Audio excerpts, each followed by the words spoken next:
there's no mandatory taxes. You won't go to jail for not paying taxes because there are no obligatory ones. Now you can contribute voluntarily, and the more merits you accumulate, the more weight your vote has. So it's a weighted voting system where if you've done a lot for the country, if you've contributed or worked a lot, then you have a lot of merits and you have a larger say in the governance of the country. But everybody has one vote when it comes to vetoing something. We have the public veto. And if the majority of people don't like a person in office, or if they don't like a law, they can rescind that through the plebiscite. And it's a pretty good system. And again, you can't vote to tax your fellow citizens. America is divided because our powerful federal government pits red states against blue. We need to return power to the states and to the people by decentralizing. If that fails, we must be prepared for a peaceful national divorce or face a destructive civil war. Welcome to War, Divorce, or Federalism. America at a crossroads. What happens when a group of libertarians claim a no man's land on the Danube and starts issuing passports, building embassies, and trading in crypto? You get Liberland, a micronation that's more real than its critics want to admit and more dangerous to the global order than most people realize. Tom Walls is the foreign minister for the Free Republic of Liberland, the world's first libertarian startup nation. On this episode, we ask, can a tiny patch of land in Eastern Europe really shake the foundations of centralized empires? And maybe more importantly, should it? Tom, welcome. Thank you, Rick. It's great to be on. I enjoyed meeting you at a conference recently, and I am so happy that you graciously accepted the invite for this interview. I have been intrigued with Liberland since I first heard about it, probably close to a decade ago. And I've got a lot of questions I'd like to ask, but really we should probably set the foundation because a lot of people have not heard of Liberland. So if you would set the table for us, let our viewers know what is this thing called Liberland?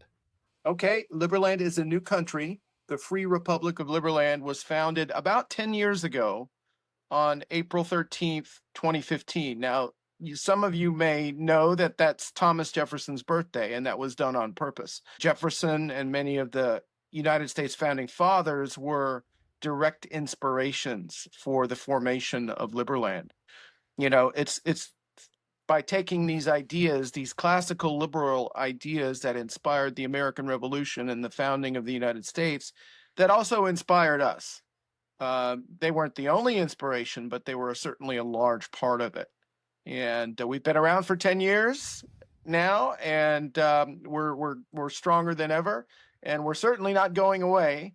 I think you alluded to in the introduction that we're existing and we're much more successful than our opponents may like to admit. Yeah, it's interesting to me in doing a little research for this interview, getting to that idea of this is more real than your opponents want to admit. It sounds like they are concerned enough that they're sabotaging with hacking and certainly denying entry if they can on the Croatian side, denying entry to the land. So this land is I forget, is it like 7,000 acres?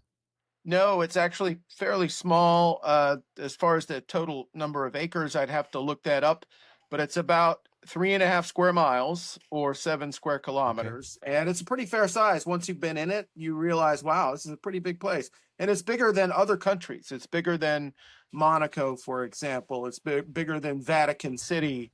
It's on par with Gibraltar and a few other smaller nations. Yeah, they've put some obstacles in our way, but we have people there, and we've had people there for the last 2 years. On August 6th, that'll be our second anniversary of actually having access to the land. For 8 years, we couldn't even go there without getting arrested by the Croatians. But in August 2023, they decided to allow people to go in for visits and even staying over. So we've built a community there and around Liberland as well. I live on the other side of the river. On the Serbian side, we have a village called Ark Liberland Village, Ark, A-R-K. And I have a cabin there. I'm there probably 75% of the time. At the moment, I'm at my home in Florida, United States, but I spend most of my time over there. Interesting. So this patch of land that is Liberland, claimed Liberland, is in the on the Danube, between Croatia and Serbia, correct? Yes, that's right. And neither, they have a lot of territorial disputes, but neither side, for whatever reason, I guess they overlooked it, never claimed this piece of property. And so a very enterprising young man, libertarian-minded, and I'm not going to get his name right, so I'll let you pronounce it for us, a Czech citizen, said, hey, you know what? We could maybe set up a sort of a free utopia, if you will, and tell us more about that. Yep, Vit Jedlicka, Jedlicka, and a few other people, libertarians from the Czech Republic, basically saw the increasing amount of taxes and regulations that the Czech Republic was adopting after they joined the EU. So, and basically they started a political party, and it didn't get too far. And people told them, well, if you don't like the way things are, why don't you start your own country? And that's what they did. So they looked up what land on the earth is not claimed by any other country.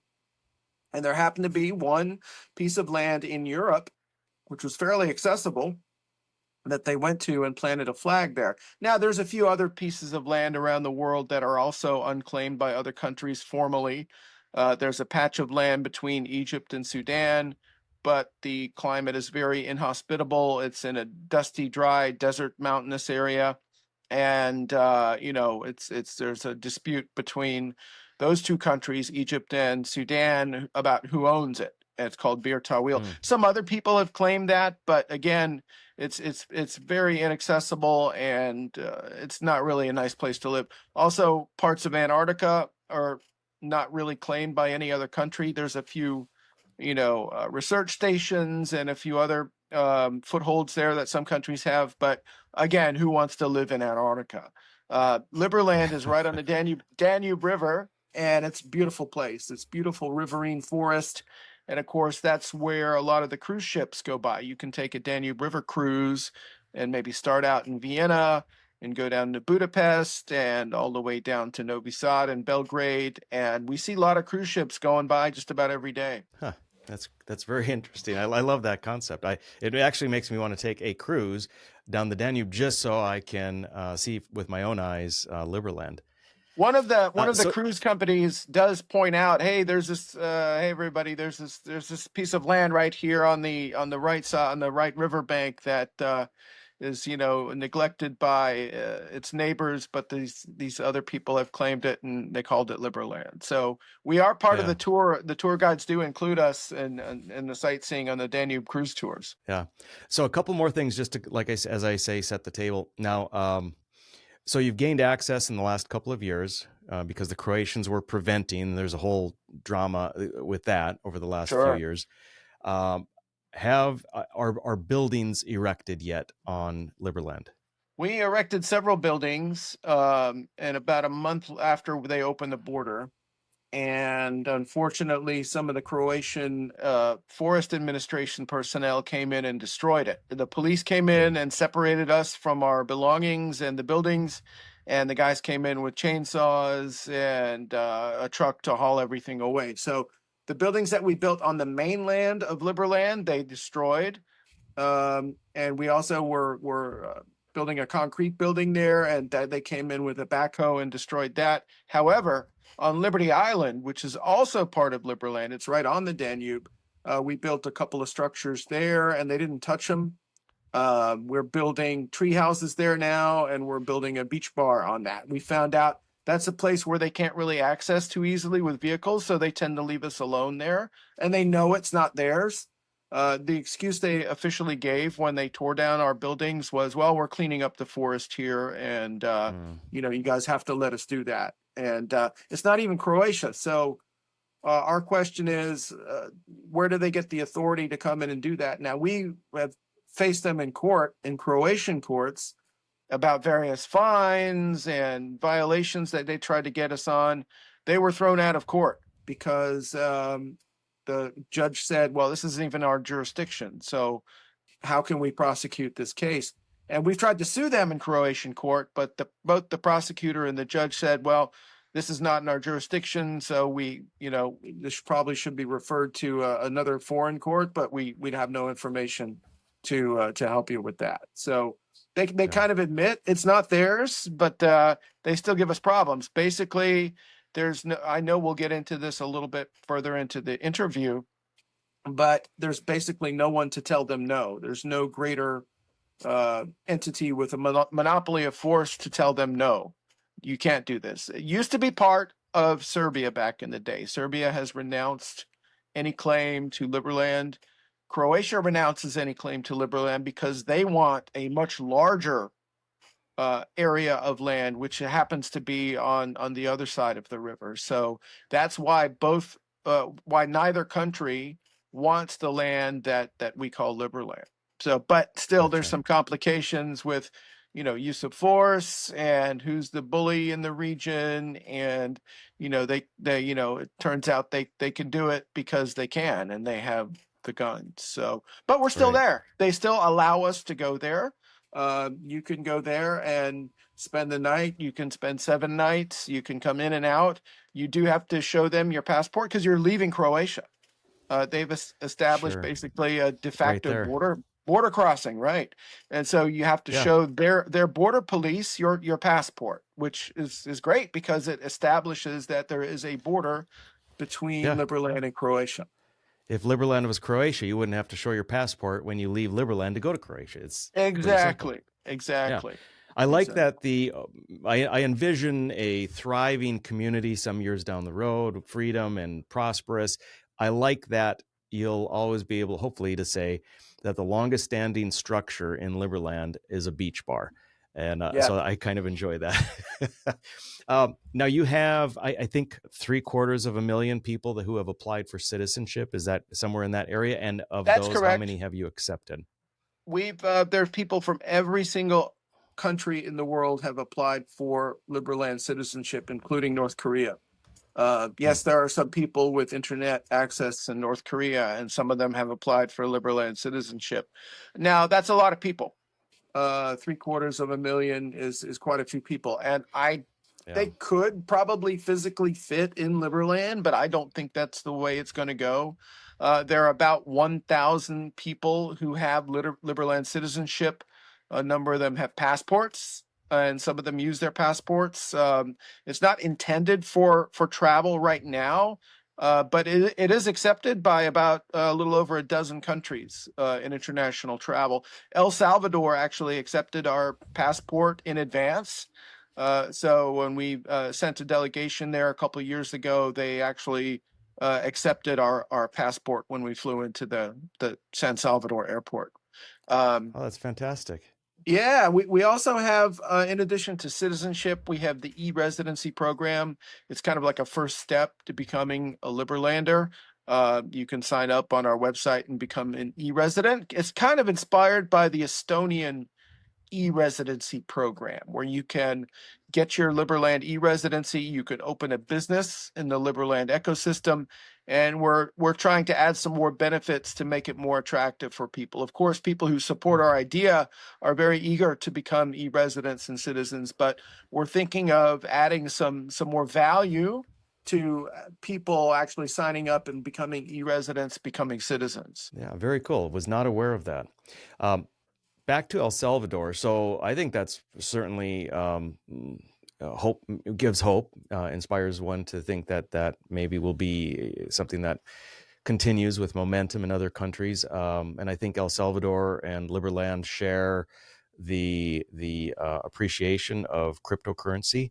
Do you expect, or do you hope to get official recognition from El Salvador or any other country soon? And then I'll just lead further.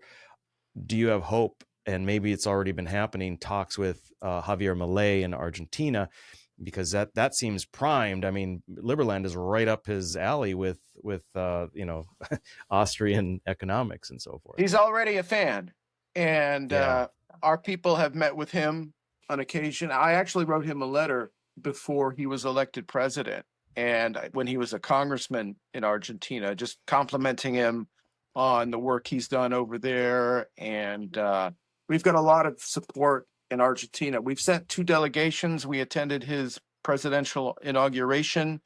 We ran into him at the Trump inauguration back in January, and he was so happy to see us. And we've our people have met with him a number of times, and we're continuing our dialogue with the Javier Milei's government. We actually are pretty good friends with his former foreign minister, Diana Mondino, who told us, "Hey, we'll be the first big country to recognize Liberland." She told us that. It's a little. They have a new foreign minister. It's going to be it's going to take a little bit more work to get those formal diplomatic overtures on the table, but we're in dialogue with Argentina, and that's very encouraging. And there's something. We may be going there again very soon for something very special. I'm not going to talk about it right now, but there may be another Argentina delegation going down there.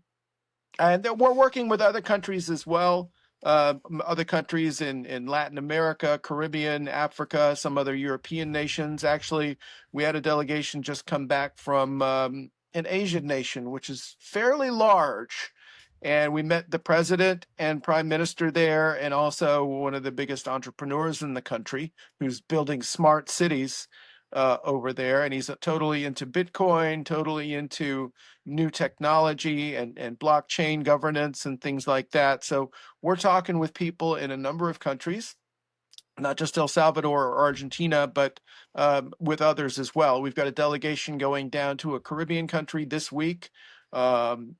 Actually, in addition to our global outreach, we're also concentrating on our neighbors. We have pretty good relations with Serbia. Of course, they haven't explicitly come out and said people should recognize Liberland, but they've certainly tolerated us to a great degree, where the Croatians have not. So we're thankful for that.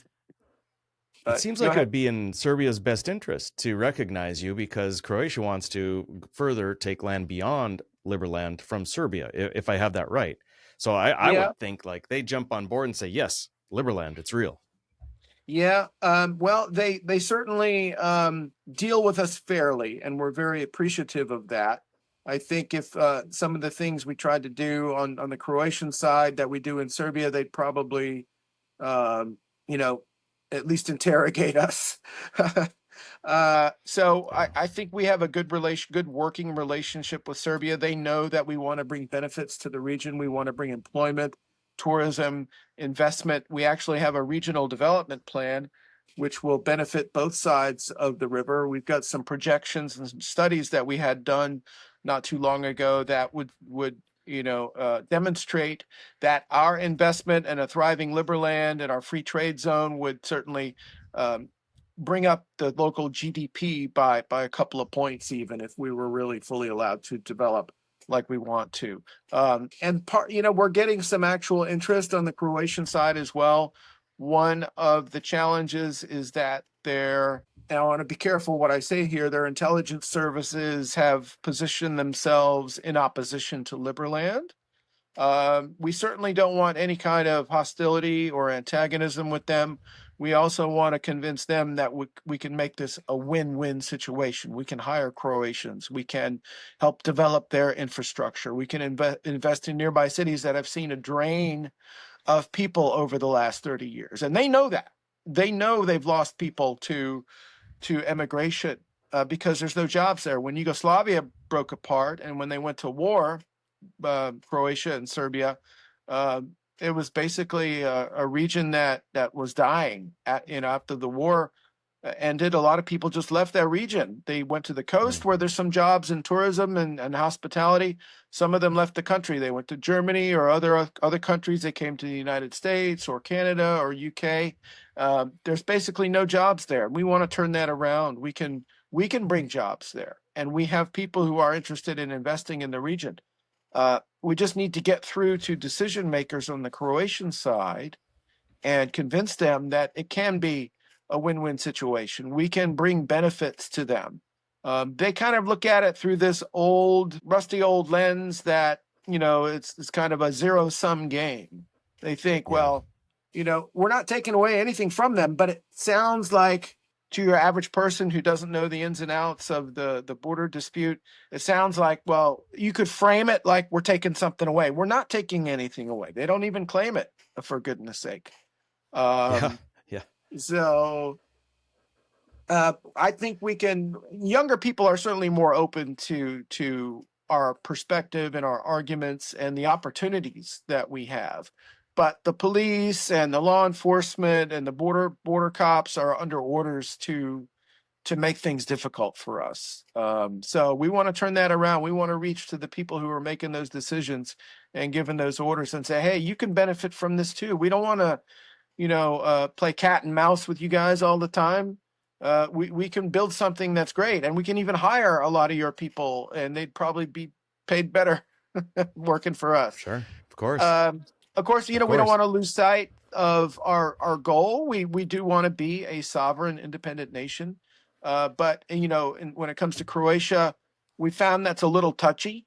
So, we're presenting ourselves more as a community of real people. A lot of Europeans, Croatia's part of the EU, and a lot of the people who come to settle are from other European countries. So it's not like we're a bunch of weird foreigners coming in. Europe's had tremendous issues with migration over the past 10 years and even more. It's not like that at all. We're not seeking asylum there. We don't want to take jobs from anybody. We want to build something. We want to be productive. We want to create something that's beautiful, and it's certainly in a beautiful area. And Croatians and Serbians and Hungarians and other people are also invited to participate in that. So I like living over there. It's really fun. The people are very nice on both sides, and trying to learn the language a little bit. And, I love the history and the culture, and the food is great too. So it's very interesting living over there. So the premise of this podcast, War, Divorce, or Federalism meaning decentralization, looks into all these aspects of how we'd be better off when we're more decentralized, when the state is less of a hegemon. And so this Liberland plays into it beautifully. Do you think that some of these nations who are resistant to recognizing you are resistant because they're trying to play nice with the powers that be, or are they resistant because they recognize, maybe I'm giving them too much credit, but because they recognize the threat to the type of existence they have as a state when you've shown, if you're permitted or if it succeeds, that a microstate can be tremendously both prosperous and free? Yeah, I think it's a little bit of a little bit of all of that. We do represent freedom, and in the world today, most people are subject to a central authority. And being sovereign and being decentralized, that means you're not subject to some central authority. And in the European Union in particular, a lot of the countries have, expressed displeasure with the dictates that come out of Brussels. I mean, the UK, they got sick of it, and they pushed through Brexit successfully. But they still trade and travel with the European Union. So you can have sort of a separation, but still having peaceful and prosperous relations. The Czech Republic, it used to be part of Czechoslovakia, but that split apart, and it was 100% peaceful. You can have separation. You can have, parting of ways, but do it completely peacefully. And we want to show that you can do that. We don't want to be part of the EU, but we definitely want to have relations with the European Union and with other multilateral organizations. We just don't want to do it by force. Now, you have one approach that some people in this space, they take. It's called, I'm sure you've heard of it, flag theory, which says, plant your flag in different jurisdictions, diversify your assets, your business, and your residences, just to take the most advantage of what's out there. In other words, you spend time where you're treated the best. and multinational corporations have been doing that for a long time, actually. So, Mm-hmm. but our approach is a little different. We want to create our own sovereign state, and we want to make it attractive for people to plant their flag there. We have no laws against dual citizenship or triple citizenship. A lot of our people have multiple passports. I still have a U.S. passport, of course. But this is a way to separate peacefully, but still retain all the advantages of being part of a larger polity. I think. How does the go ahead? Go ahead. You go ahead. Again, back to the premise of the podcast, we're looking at the possibility if we can't decentralize adequately, we don't gain our freedoms and so forth, we'd be looking at a national divorce or secession. And it could be single states, it could be groups of states and so forth. The model that Liberland has is an opt-in.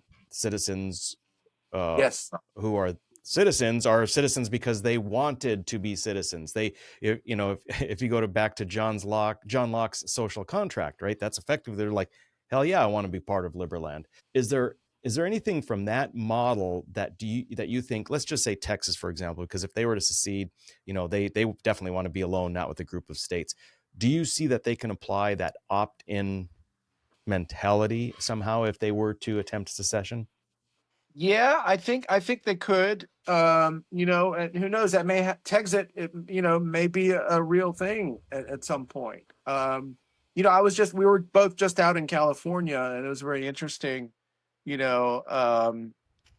so much, even though it feels like a separate country. Even though there's so much of California in America and vice versa, there's so much of America in California, but you can feel it. It feels like a different country. But it was totally cool and everybody was nice, but you could be separate and peaceful. I had a great time out there. And I think that to using that approach where, you're not part of this larger polity anymore, but you still get along, I think that's a good way to go. And I think, we have some states like, New Hampshire, Texas, Florida, they've asserted a great degree of independence from the federal government and trying to resist federal mandates, be it in education or some other policy. I think, if we respect the 10th Amendment in the United States, those powers that are not explicitly given to the federal government or reserved to the states or the people, as long as we follow the 10th Amendment, there's less pressure to secede. But sometimes when you have a bunch of people who are determined to inflict their rules upon you, then maybe national divorce is the best way and the best solution when dealing with those people who want to inflict all that stuff on you. Now, there's cost to that too, and it can be painful, but my view is it doesn't have to be violent. I think the notion of a civil war is a little bit fantastic. It's a bit of a fantasy. Even though there was a civil war in the United States before, and there's been civil wars all over the world, it doesn't have to be violent. Like I said, in the EU, the UK voted to leave the EU, and it was completely peaceful. And we still have people from the UK all over. They just don't pay, taxes directly to the EU anymore, and the EU has no political control over the UK, which is a win. Yes, I think some of the countries in Europe, they want to join the EU because they know they're going to get a lot of money from Brussels. They get money from Brussels anyway. Serbia is not a member of the EU, and a few other countries are not members, but they still get a lot of money from Brussels. So if they complete the accession, which is like a very long and complicated process, they get even more. So that's why some of the countries, the poorer countries, want to join up with the EU. I hope that doesn't happen in Serbia. I hope they retain their independence. And Switzerland has maintained their independence. They've remained outside of the EU. There's a few other examples which are pretty interesting. Mm-hmm. Is there any hope if Croatia just decides to do a takeover by force, bring in the military? Do you have a body, maybe International Court of Justice, some body that you could appeal to, or do you think it's game over at that point? No, there was things that we can do. We don't really like, as libertarians, we don't really like the UN, but there are mechanisms to turn to when there is something that is unfair or unjust happens. I don't believe they would send in the military. The Erdut agreement, which I believe was signed in 1995 or around then, prohibits both Croatia and Serbia from stationing military forces in the border area. So, but they do use their border police and the forest administration people to come in and make things more difficult for us. So I don't see the military threat there. Again, on the Serbian side, there is a military base not too far from us, but they're not allowed to approach the border area or the river. That's totally verboten. Luckily, it's not like a China versus Taiwan type situation where, China is a military threat to Taiwan, but, what can you do about that? We hope nothing happens there, and we hope, certainly, other countries don't get involved and try to intervene, but we hope for a peaceful solution in that. I think there's since Croatia is a member of the EU, again, we don't like everything the EU does, but there are some mechanisms we can try to use to restrain Croatia's excesses of pushing our people around. Like they've detained people without charges. They've banned people from Croatia. So I think there's some mechanisms in the EU to kind of hold Croatia in line. They're violating EU law. They're restricting EU citizens' freedom of movement and freedom to choose where to go. When they join the EU, when they join the Schengen zone, they're supposed to give you free passage.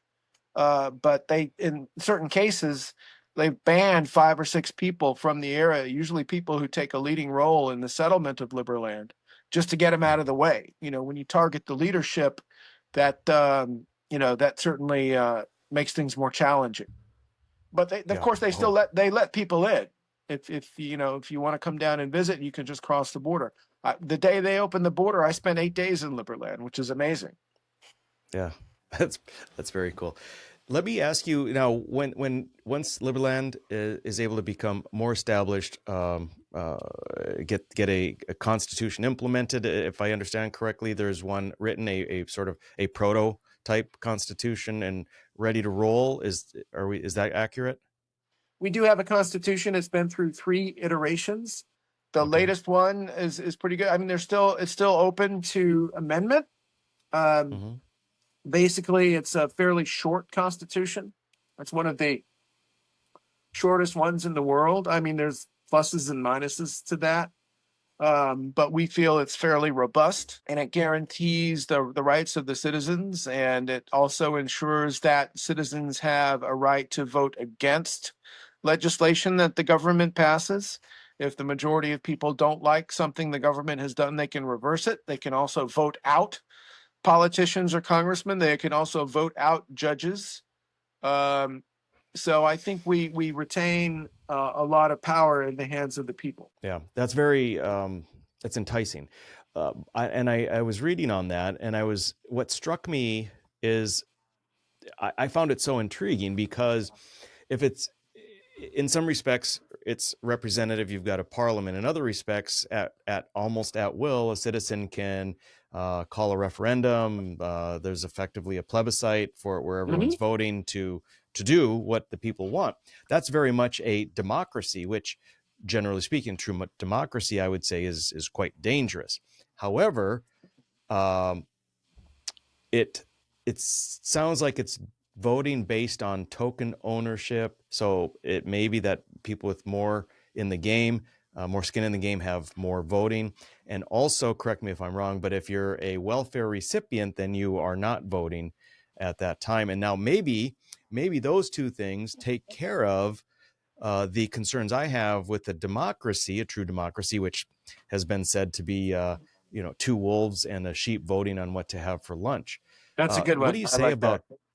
Yeah, what do you say about that? Well, again, we try to put safeguards in place to ensure that your fellow citizens don't vote money out of your wallet. We cannot tax people. There's no mandatory taxes. You won't go to jail for not paying taxes because there are no obligatory ones. Now you can contribute voluntarily, and the more merits you accumulate, the more weight your vote has. So it's a weighted voting system where if you've done a lot for the country, if you've contributed or worked a lot, then you have a lot of merits and you have a larger say in the governance of the country. But everybody has one vote when it comes to vetoing something. We have the public veto. And if the majority of people don't like a person in office, or if they don't like a law, they can rescind that through the plebiscite. And it's a pretty good system. And again, you can't vote to tax your fellow citizens. Okay. Yeah, that would be key right there. I like that. Let's go back to the WDF in America kind of a view, and your take thus far. You've said, decentralizing, federalizing, it sounds favorable. War sounds just impossible and not even a consideration to maybe concern ourselves with too much. Do you see a decentralized, a true federal system, as the founding fathers of the United States saw it, as preferable to a more divided subunit, subnations that spring from the what would be then the former United States? Yeah, and this is something we could talk about for a long time. And there's always challenges. To what extent can you decentralize? Can you reject a mandate from up above? And we talked a little bit about some of those states who are rejecting those challenges, and they're pretty successful. But there's still there's other problems, like Florida and other states. They have the problem of public pensions. Like there's a huge liability there on the part of these states, and that was from the old system, but they're still saddled with that, and we still have to pay for that in the long run. And you also have states that probably more left-leaning. In the last election, I remember like 3 states, they tried to take Trump off the ballot, and it was a federal election. But that's those states asserting their independence, whether you agree with them or not. You've got places that are establishing sanctuary cities. Again, whether you agree with it or not, they're still asserting their own sovereignty, and they're saying that, well, this federal mandate doesn't apply here, and of course, there's conflict about that. One thing that is a little worrisome here stateside to me is the militarization of law enforcement, and that kind of intimidates people not to assert their independence. And when it comes to, God bless them, boomers and silent generation and older folks in general, they were brought up to obey the government. If there was a government official, you follow their orders. I think during COVID, we saw a lot of people obey the government, but then you saw this core of people who started to resist that. So I think there's a bit of resistance to that. It's not uniform, it's not universal, but I think eventually the powers that be sort of gave up on all these mandates and lockdowns that they were trying to impose on people. They can only go so far before people get sick of it. Yeah. So it sounds like you might be a fan for the U.S. of decentralization or federalizing, and that you, like me, thinks that the most likely route to successfully doing that is nullification from the states, rather than hoping that somehow DC is going to offer it up. Yeah, nullification is a good approach. I think Tom Woods has written a book on that, which I recommend. And Tom Woods is great. I've followed him for a long time. We were actually on a show once. I've met him a bunch of times. He lives here in Florida. So he's a great source of information and discussion. And also Michael Malice, who's a very funny commentator, he also has a lot to say about national divorce. And, when you've got people who are don't even speak the same language with one another. We speak English, but it's not the Right. same language, and we don't use it in the same way to communicate. When you can't even communicate, how can you get along? How can you be in one society? One thing that I like that he says is most people view things through an us versus them filter rather than a true versus false filter. You're part of this team or that team. Are you part of us or are you part of them? That's how they evaluate information. That's how they process information that comes to them. And it's, really difficult to have sort of a unified community when you're not even speaking the same, when the words mean something different. The same word you're using means something totally different. It's very difficult to see how, you can have, a cogent or coherent society based on that. But I think the more we decentralize, the easier it will be for people to get along in spite of their differences and in spite of various opinions they have. And I think people like us and people in our space are showing the way where you have cultures that are so vastly different. And the U.S. has had multiple various cultures since the beginning. But they've, for the most part, got along. I think we can show the way that they can cohabit peacefully. Yeah, definitely. Yeah, it's very great thought you had there. If we're speaking different languages, how can we even hope to solve differences? And we got to get outside of our bubbles, right? But we're human, so I don't know. Easier said than done. Tom, I've got just a few questions here, real short answers, kind of one-sentencers if you could. I like to do this toward the end of the podcast. Some of these you may have alluded to the answers already. Here we go. Should Texas secede from the United States? Yes. Do you think that sovereignty can truly exist without going through a period of violence? Yes.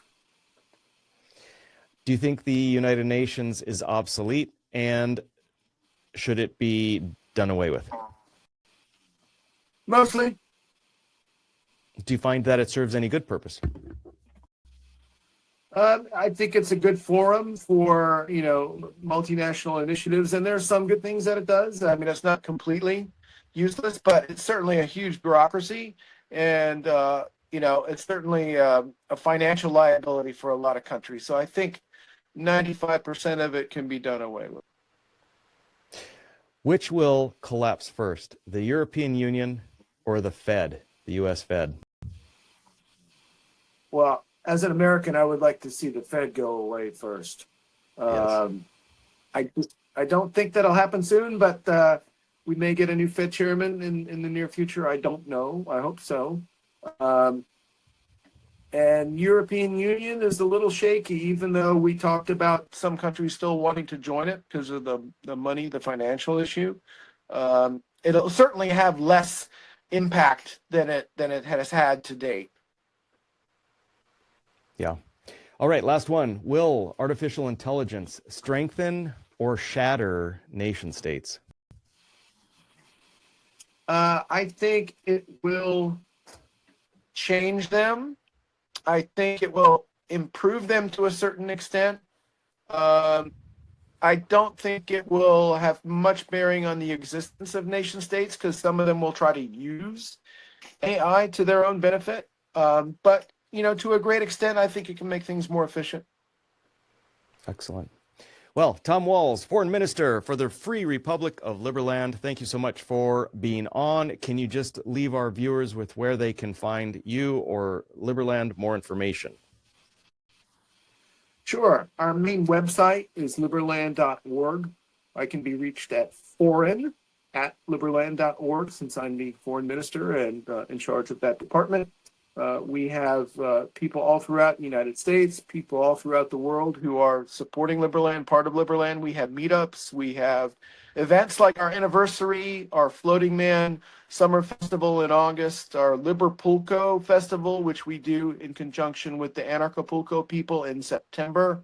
We have Ron Paul's 90th birthday, which we're going to be at, where he's probably our most famous citizen. So lucky to still have him with us. He addressed our 10th anniversary back in April and we're going to go out and see him for his birthday in August. And maybe you can meet us there. We'll have some people there. I'll be there as well.